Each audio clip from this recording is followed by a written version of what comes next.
Welcome back. It's tempting to look at the markets because it's a double ton that the Sensex has scored, but no changes really. The Nifty is just straddling that 5,900 mark. So we'll revisit it in a minute. For the moment, it's personal finance. Harshvardhan Rungta of Rungta Securities joins us. Harsh, for investors looking to take some money off the table, given the positive momentum in the equity markets, what would your advice be? Do you redeem funds when they are making a profit for you? Do you cut losses? How do you look at profit taking and trading in mutual funds? Lata, if you just look at the behavioral pattern of investors, you will see that in all aspects it's generally the opposite of what should be done. I'll give you an example. In all retail investors will enter the equity markets after the bull run when the markets have rallied, and would possibly sell when the markets are virtually the lowest for the last 52 weeks.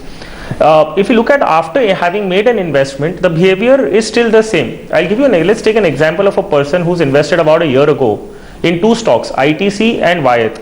Now, after 1 year, ITC last year was about 225 rupees, Wyeth was at about 918 rupees. Now, after 1 year, ITC has gone up by about 100 rupees and Wyeth has gone down by 100 rupees. Now, if this same investor had required money, which stock is he likely to sell? Most of the investors we know would definitely look at selling ITC because it is in profit and hold on to Wyeth only because it is below the cost. Now, generally this behavior that we notice in the behavioral finance as a subject, we see that you land up having accumulated stocks which are possibly not performing well, and you've sold something which has the potential to do better in future. Now, what happens is that this is the exact thought and the practice that we need to educate investors to change. If there is a possibility of a stock going up further, you would need to hold on to that and sell something which is not performing well. Now, so in this practice, in a way, what you're doing, if you do the other way around, is like you cut the possibilities of earning profits instead of cutting your losses. Now, if you look at the mutual fund investments, if there is a redemption requirement, you would definitely and should look at the funds which are not performing well, rather than look at funds which are already doing good for you.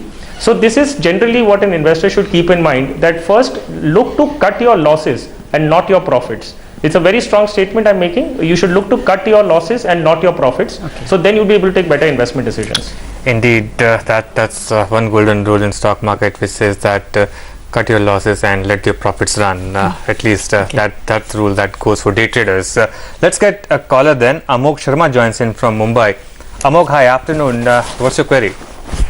Hi, can you please explain to me what all facets the Mediclaim policies cover in terms of sorts of health issues, percentage of rebate, etc.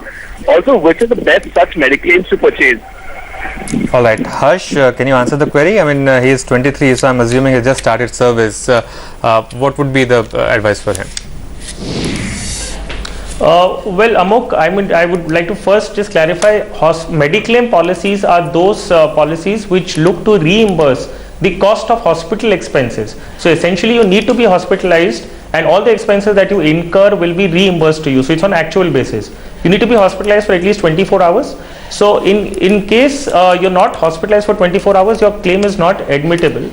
There is an exception to this. Due to advancement in medical science, certain treatments and surgeries do not require you to be hospitalized for 24 hours, such as cataract. A cataract operation, you can just undergo the operation, leave and go home in a couple of hours, so which is covered under Mediclaim. What you need to keep in mind is that the policy which you take should have the least amount of restrictions. We have two types of policies. One set of companies have restriction on the room rents payable, the operation theatre charges. The other sets do not have those sub-limits in a policy.